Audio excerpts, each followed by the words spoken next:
दोस्तों नमस्कार, मैं सीए रोहित गर्ग आपका स्वागत करता हूं हमारी नई वीडियो के अंदर। दोस्तों, जो हमारी नई वीडियो है वो रिलेट करती है जो 148 के नोटिस आ रहे हैं, specially related to crypto currency trading. दोस्तों, जैसे आपको विदित ही होगा, फाइनेंशियल ईयर 17-18 के लिए हमें डिपार्टमेंट 148 के नोटिस दे रहा है कि आपने 17-18 के अंदर बिटकॉइन की ट्रेडिंग की और उस बिटकॉइन की ट्रेडिंग पे जो आपको प्रॉफिट हुआ वो आपने रिटर्न के अंदर शो नहीं किया या आपने रिटर्न फाइल ही नहीं की। दोस्तों, बहुत सारे लोगों ने फाइनेंशियल ईयर 17-18 में बिटकॉइन की ट्रेडिंग की। ज्यादातर केसों में बिटकॉइन के ऊपर लोगों ने अच्छा पैसा भी कमाया क्योंकि उस टाइम बिटकॉइन का प्राइस काफी बढ़ रहा था। लेकिन 2017 का एंड होते होते आरबीआई ने बिटकॉइन ट्रेडिंग पे इंडिया के अंदर रोक लगा दी। बहुत से लोगों ने जानकारी के अभाव की वजह से या तो रिटर्न ही फाइल नहीं की, या अगर रिटर्न फाइल की तो उसके अंदर अपनी बिटकॉइन की इनकम नहीं शो की। इसलिए डिपार्टमेंट द्वारा ये नोटिस इशू किए जा रहे हैं।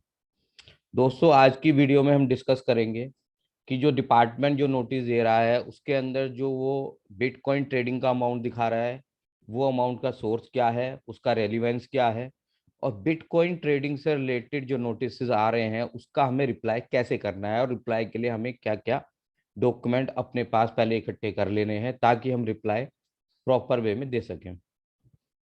दोस्तों, सबसे पहले हम डिस्कस करेंगे जो नोटिस मिल रहे हैं। दोस्तों देखिए, मैं आपके साथ एक नोटिस शेयर कर रहा हूं जो मेरे एक क्लाइंट को मिला है।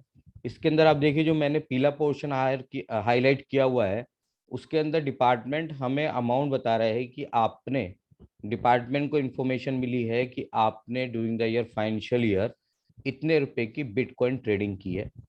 और इसी नोटिस का जो अगला पेज है उसके अंदर डिपार्टमेंट कहता है कि यही अमाउंट जो बिटकॉइन ट्रेडिंग का अमाउंट है, डिपार्टमेंट ये मान रहा है कि यह अमाउंट ही हमारी इनकम है और हमने इसके ऊपर टैक्स पे नहीं किया है, इसलिए आपका केस 148 के अंदर खोला जा रहा है और आपकी इनकम अंडर सेक्शन 147 असेस की जाएगी। दोस्तों, अब ये जो अमाउंट है बिटकॉइन ट्रेडिंग का, इसका सोर्स क्या है? तो ये जितने भी ये अमाउंट हैं, जो जितने भी बिटकॉइन ट्रेडिंग से इंफॉर्मेशन डिपार्टमेंट के पास है, ये सारी इंफॉर्मेशन डिपार्टमेंट ने उन कंपनियों से, ब्रोकर से, ट्रेडिंग पार्टनर से कलेक्ट की है जो 17-18 फाइनेंशियल ईयर के अंदर बिटकॉइन ट्रेडिंग की को फैसिलिटेट करा रहे थे, यानी कि जो लोगों को अपने यहाँ खाता खुलवा के बिटकॉइन की ट्रेडिंग करा रहे थे। तो अब ये जो अमाउंट है, ये हमने कई जगह देखा है कि जो अमाउंट है, ट्रेडिंग अमाउंट जो है, ये हमारी इनकम का अमाउंट नहीं है। ये इनकम का अमाउंट इसलिए नहीं है, मैं आपको एग्जांपल के साथ बनाता हूँ कि सपोज आपने 1 लाख रुपए के बिटकॉइन खरीदे और आपने 1,10,000 रुपए के बिटकॉइन बेच दिए, यानी कि आपको यहाँ पे प्रॉफिट हुआ 10,000 रुपए का। नेक्स्ट टाइम आपने 2 लाख रुपए के बिटकॉइन खरीदे और 2,20,000 रुपए के बेच दिए, यहाँ पे प्रॉफिट हुआ आपको 20,000 रुपए का। तो टोटल इस ट्रांजेक्शन के अंदर अगर हम देखें तो जो हमें प्रॉफिट हुआ है वो 30,000 रुपए का हुआ है। लेकिन जो बिटकॉइन ट्रेडिंग का अमाउंट जो डिपार्टमेंट अपने नोटिस में शो करेगा वो हमारी सेल वैल्यू को करेगा, जो सेल वैल्यू है हमारी 1,10,000 रुपए प्लस 2,20,000 रुपए, यानी कि डिपार्टमेंट जो यहाँ पे बिटकॉइन ट्रेडिंग का अमाउंट शो करेगा वो 3,30,000 रुपए शो करेगा। तो यहाँ पे एक क्वेश्चन उठता है कि क्या हमें टैक्स 30,000 रुपए देना है या 3,30,000 रुपए पे देना है। दोस्तों, ये जो हमारी परचेज कॉस्ट है 2 लाख रुपए और 1 लाख रुपए, ये हम डिपार्टमेंट को प्रूफ करेंगे कि हमने 3,30,000 के बिटकॉइन तो बेचे थे लेकिन हमने उसको खरीदने में 3 लाख रुपए खर्च भी किए थे। तो फिर डिपार्टमेंट हमारे पर खाली 30,000 रुपए के ऊपर टैक्स लगाएगा। दोस्तों, इसके साथ ही हमारे पास कुछ ऐसे नोटिस भी आए हैं जहां पे असेसी ने बिटकॉइन ट्रेडिंग तो काफी बड़े अमाउंट में की है, लेकिन उसके पास नोटिस बहुत कम अमाउंट का आया हुआ है। दोस्तों, फिर हमने जब ऐसे केसेस को एनालिसिस किया तो हमने पाया कि सपोज आपने एक से ज्यादा ब्रोकर के आप बिटकॉइन की ट्रेडिंग की, यानी कि आपने एक से ज्यादा ट्रेडर्स के साथ बिटकॉइन की ट्रेडिंग की, लेकिन उसमें कुछ बिटकॉइन ट्रेडर्स ने इंफॉर्मेशन डिपार्टमेंट के साथ शेयर की है और कुछ ने नहीं की, तो डिपार्टमेंट ने आपको खाली उतने अमाउंट का नोटिस भेजा है जिसकी इंफॉर्मेशन ट्रेडर ने आपके साथ शेयर की है। दोस्तों, अब इसी के साथ में हम अगले बढ़ेंगे कि अब हमारे पास डॉक्यूमेंट क्या क्या होने चाहिए, यानी कि हम अपने लेवल पे कौन से डॉक्यूमेंट अरेंज करें ताकि हम बिटकॉइन के जो नोटिस है उनका इफेक्टिवली रिप्लाई दे सके, कंप्लीट रिप्लाई दे सके, ताकि हमारे ऊपर कम से कम टैक्स लगे और कम से कम इंटरेस्ट और पेनल्टी लगे। देखिए सर दोस्तों, सबसे पहले तो आप जो क्रिप्टो करेंसी का ट्रेडिंग का अमाउंट आपको डिपार्टमेंट ने दिया है, उसको अपनी एक्चुअल ट्रेडिंग जो आपने बिटकॉइन की है या क्रिप्टो करेंसी की और किसी क्रिप्टो करेंसी करी है, उसको मैच कर ले। अगर उसमें मिसमैच है तो उसको आपको जो है जब भी आप डिपार्टमेंट को रिप्लाई देंगे उसके अंदर मेंशन किया जाएगा। अगला जो इसके अंदर सबसे इंपॉर्टेंट है कि आप अपने जितने भी बैंक आपने ड्यूरिंग द ईयर, यानी कि अगर आपको फाइनेंशियल ईयर 17-18 का नोटिस मिला है तो उस साल में आपने जितने भी बैंक अकाउंट मेंटेन किए हैं उन सब का डिपार्ट जाके अपना बैंक से स्टेटमेंट निकलवा लें। दोस्तों आपने चाहे वो खाता हो सकता है अभी बंद कर दिया हो, लेकिन आपको उसका स्टेटमेंट देना पड़ेगा डिपार्टमेंट को। और इसमें मेरी एडवाइस ये रहेगी, अगर आप पासबुक मेंटेन करते हैं, आपका सेविंग खाता है, तो भी आप पासबुक की बजाय बैंक में जाके अपना स्टेटमेंट ले लीजिए, क्योंकि पासबुक में चीजें कई बार ओवरराइट हो जाती हैं, प्रॉपरली तरीके से दिखाई नहीं देती हैं। तो दोस्तों इसी तरीके से आपने जिस भी ब्रोकर के यहाँ या किसी कंपनी के यहाँ जो आपने बिटकॉइन की ट्रेडिंग की है वहां से अपना ट्रेडिंग स्टेटमेंट ले लें। दोस्तों यहाँ पे ऐसा भी हो सकता है कि मैंने काफी केसेस में देखा जहाँ पे जो कंपनियां बिटकॉइन की ट्रेडिंग करा रही थी, उसको फैसिलिटेट कर रही थी, वो कंपनियां इंडिया से बिजनेस बंद करके चली गई हैं। लेकिन दोस्तों कई जगह उन लोगों के कस्टमर केयर अभी भी अवेलेबल हैं, उनकी ईमेल्स हैं जिन पे आप कॉरस्पॉन्डेंस करके अपना ट्रेडिंग स्टेटमेंट ले सकते हैं। दोस्तों जो ट्रेडिंग स्टेटमेंट है वो सबसे इंपॉर्टेंट है, क्योंकि वो ही बताएगा कि आपने बिटकॉइन कितने में खरीदा और कितने में बेचा, और उसी से आपका प्रॉफिट डिटरमाइन होगा। दोस्तों अगर आपको बिटकॉइन ब्रोकर से संपर्क आपका नहीं हो पाता है तो अपनी पुरानी मेल देख लीजिए, हो सकता है वहां पे उनकी कोई स्टेटमेंट आई हुई हो, क्योंकि ये लोग भी रेगुलर स्टेटमेंट मेल के ऊपर शेयर करते हैं। तो दोस्तों ये सब पेपर आपको अरेंज करना बहुत जरूरी है। उसके अलावा एक दोस्तों सबसे इसमें इंपॉर्टेंट क्वेश्चन आता है जो डिपार्टमेंट अब हमसे पूछने जाएगा।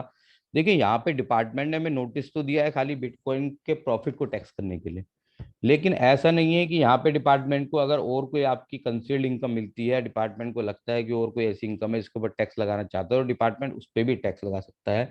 तो इसी में लाइन के अंदर सबसे इंपॉर्टेंट आता है जो डिपार्टमेंट आपसे पूछेगा कि आपने बिटकॉइन खरीदे तो उसका सोर्स ऑफ इन्वेस्टमेंट क्या था, यानी क्रिप्टो करेंसी जब आपने खरीदी तो उसका सोर्स ऑफ इन्वेस्टमेंट क्या था। अब सोर्स ऑफ इन्वेस्टमेंट हो सकता है आपका अपना हो, आपकी कोई इनकम हो, आपकी सैलरी इनकम हो, आपकी कोई बिजनेस इनकम हो, या आपने किसी से लोन लिया हो। तो दोस्तों आपने अगर किसी से लोन लिया है तो उन सब के रिटर्न, उन सब के आधार कार्ड, पैन कार्ड अपने रिकॉर्ड में रख लीजिए, उनके बैंक स्टेटमेंट कंफर्मेशन रख लीजिए, क्योंकि ये सब भी डिपार्टमेंट आपसे मांगेगा। इसी लाइन के अंदर दोस्तों आपका जो स्टेटमेंट है उसकी ईच एंड एवरी एंट्री को भी आपसे डिपार्टमेंट उसका नेचर पूछेगा।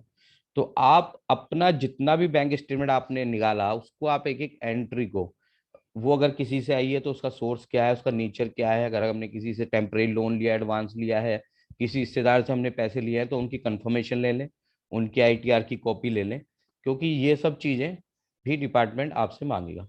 दोस्तों इसके बाद अब नेक्स्ट जो क्वेश्चन आता है, जो मेरे पास बहुत सारी क्वेरीज आ रही है, उसके अंदर सबसे पहले आ रही है कि जो हमें डिपार्टमेंट 148 के रिटर्न फाइल करने के लिए 30 दिन के अंदर कह रहा है कि वो रिटर्न हमें फाइल करनी चाहिए नहीं करनी चाहिए। वो रिटर्न अगर फाइल करनी है तो किस तरह से फाइल करनी है, अगर हम रिटर्न फाइल नहीं करते हैं तो क्या होगा। उसके अलावा ये जो हमारी क्रिप्टो करेंसी ट्रेडिंग की जो इनकम है वो कैपिटल गेन की तरह भी टैक्स हो सकती है और बिजनेस इनकम की तरह भी टैक्स हो सकती है। तो किस तरह से हमें उसको टैक्स कराना है, उसको हम कैपिटल गेन की तरह कैलकुलेट करें या बिजनेस इनकम की तरह, और इसमें किस पे कम टैक्स लगेगा, यानी कि कौन हमारे लिए बेनिफिशियरी होगा। दूसरा, क्रिप्टो करेंसी पे जो प्रॉफिट आया उसको कैसे कैलकुलेट करें। उसके अलावा आपने इनकम तो कैलकुलेट कर ली, अब उस पर टैक्स कितना बनेगा, उसमें इंटरेस्ट कितना बनेगा, वो कैसे कैलकुलेट करें। दूसरा, आपने इन्वेस्टमेंट जो किया है उसका सोर्स, आपने किसी फ्रेंड से लोन लिया, आपने माता पिता से लोन लिया, अपने रिलेटिव से लिया, उसको किस तरह से जस्टिफाई करना है। अगर आपने क्रिप्टो करेंसी में लॉस हो गया तो उसको किस तरह से ट्रीट करना है। तो दोस्तों ये सब क्वेश्चन जो है ना, ये मेरी इसके अंदर आपको ये एक एडवाइस होगी कि आप किसी भी प्रोफेशनल आदमी को हायर करें, क्योंकि ये जो असेसमेंट का एक गेम है, इसको मैं गेम कहता हूँ, ये एक टैक्टिक भरा गेम है। इसके अंदर ऐसा ऐसा नहीं है कि आप अपनी सारी इंफॉर्मेशन डिपार्टमेंट को दे दें और डिपार्टमेंट के पाले में गोल चली जाएगी। अब डिपार्टमेंट आपकी जो भी इंफॉर्मेशन है उसमें आपसे मैक्सिमम टैक्स लेगा। इसमें किस इंफॉर्मेशन को आपको डिपार्टमेंट को देना है, कब देना है, किसको हाइड करना है, किस तरह से हाइड करना है, ये सब चीजें जो है एक प्रैक्टिकल गेम होता है। तो दोस्तों, मैं वीडियो के एंड में आपसे ये रिक्वेस्ट करूंगा कि आप किसी प्रोफेशनल को हायर कीजिए जिसको असेसमेंट का एक्सपीरियंस हो, जो डिपार्टमेंट के साथ डील करता हो। तो ऐसे आदमी को आप अपना केस कराने के लिए हायर कीजिए। दोस्तों, आप हमसे भी एडवाइस ले सकते हैं और हमें भी अपना केस रेफर कर सकते हैं। दोस्तों, इसी के साथ मैं अपनी वीडियो एंड करता हूं। आप किस टॉपिक पे वीडियो चाहते हैं ये आप हमें कमेंट कर सकते हैं। दोस्तों, इसी के साथ आप हमारे चैनल को लाइक करिए, सब्सक्राइब करिए, ताकि हम और वीडियो बनाने के लिए मोटिवेट हो सके। Thank you.